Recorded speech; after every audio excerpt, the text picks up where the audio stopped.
Hello friends, Tamil செய்திகளை தெரிஞ்சுக்க Tamil spicy சேனலை சப்ஸ்கிரைப் பண்ணுங்க. திமுகவோட ஒரு முக்கிய ஆளாக இருந்தவங்க தான் வைகோ. திமுகவில் ஒரு சிறந்த பேச்சாளர் மட்டும் கிடையாது, கலைஞர் அவர்களுக்கு ரொம்ப உறுதுணையாக இருந்திருக்காங்க. திமுகவில் பல பொறுப்புகள், பல பதவிகளை வகிச்சிருக்காங்க. கிட்டத்தட்ட 20 ஆண்டுகளுக்கு மேலே திமுகவில் பணியாற்றிட்டு இருக்காங்க. 18 ஆண்டுகள் திமுகவோட மாநிலங்களவை உறுப்பினராக இருந்திருக்காங்க. 3 முறை நாடாளுமன்ற உறுப்பினராகவும் இருந்திருக்காங்க. வைகோ விடுதலை புலிகளுக்கு ஆதரவாக குரல் கொடுத்தாங்க. ஈழத்தமிழர்கள் படுகொலையப்ப ராஜீவ்காந்தியை பற்றி கடுமையாக விமர்சனம் பண்ணாங்க. இந்த மாதிரி தொடர்ந்து இவங்க குரல் கொடுத்ததுனால கலைஞர் அவர்களுக்கு சுத்தமாகவே பிடிக்கல. ஸோ கலைஞர் வைகோ விடுதலை புலிகள் மூலமா என்னை கொல்றதுக்கு திட்டமிடுறாங்க அப்படின்னு ஒரு கொலைப்பழியை வைகோ மேல சுமத்தி கட்சியை விட்டே நீக்கிட்டாங்க. ஆனா இந்த விஷயம் பொய் அப்படின்னு திமுக இருக்க நிறைய பேருக்கு தெரியும். அதனால வைகோ கட்சியை விட்டு போனப்ப கட்சியில வைகோவுக்கு ஆதரவா இருந்த 9 மாவட்ட செயலாளர்கள், பொதுக்கூட்டத்துல இருந்த நிறைய உறுப்பினர்களும் வைகோ பின்னாடி போயிட்டாங்க. கட்சியில இருந்த நிறைய தொண்டர்களும் வைகோவுக்கு ஆதரவா போயிட்டாங்க. ஸோ அதற்கப்புறம் 1994 மறுமலர்ச்சி திராவிட முன்னேற்ற கழகம் அப்படின்னு வைகோ கட்சியை தொடங்கினாங்க. அதோட பொதுச் செயலாளரும் ஆனாங்க. 1998 சிவகாசி மக்களவை உறுப்பினராக தேர்ந்தெடுக்கப்பட்டாங்க.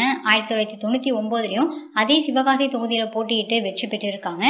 வைகோ பார்த்தீங்கன்னா அதிமுக, பாஜக, தேமுதிக இந்த மாதிரி கட்சிகளுக்கு ஆதரவு கொடுத்திருக்காங்க. கூட்டணி அமைச்சும் போட்டியிட்டு இருக்காங்க. வைகோ அவர்கள் இதுவரைக்கும் மக்களோட நிறைய பிரச்சனைகளுக்காண்டி போராட்டங்களை நடத்தியிருக்காங்க. என்னென்ன பிரச்சனைகள் அப்படின்னு பார்த்தோம்னா, மதுவிலக்கு போராட்டங்கள், சுற்றுச்சூழல் பாதுகாப்புக்காண்டி போராட்டங்கள், சீமை கருவே மரங்களை ஒழிக்கிறதுக்காண்டி போராட்டம் நடத்தியிருக்காங்க. முல்லை பெரியாறு பிரச்சனை, மீத்தேன் எதிர்ப்பு, காவிரி பிரச்சனை, இந்த மாதிரி நிறைய பிரச்சனைகளுக்கு போராட்டங்கள் நடத்தியிருக்காங்க. 50க்கும் மேற்பட்ட புத்தகங்களும் எழுதியிருக்காங்க. அதற்கப்புறம் பார்த்தீங்கன்னா, கலைஞர் அவர்களுக்கு உடல்நிலை சரியில்லாமல் இருந்தப்ப வைகோ கலைஞர் அவர்களை நேரில் போய் சந்திச்சு உடல்நலத்தை விசாரிச்சிருக்காங்க. அப்போ பார்த்தீங்கன்னா திமுகவில் இருக்க நிறைய பேர் வைகோ திமுக தான் இருக்கணும் அப்படின்னு கோஷமிட ஆரம்பிச்சிட்டாங்க. வைகோவும் கலைஞர் அவர்களுடைய கையை பிடிச்சு எப்படி உங்களுக்கு உறுதுணையாக இருந்தனோ அதே மாதிரி ஸ்டாலினுக்கும் கடைசி வரைக்கும் நான் உறுதுணையாக இருப்பேன் அப்படின்னு கண்ணீர் மல்க சொன்னாங்க. அதற்கப்புறம் வைகோ பார்த்தீங்கன்னா திமுக இணைச்சிட்டாங்க.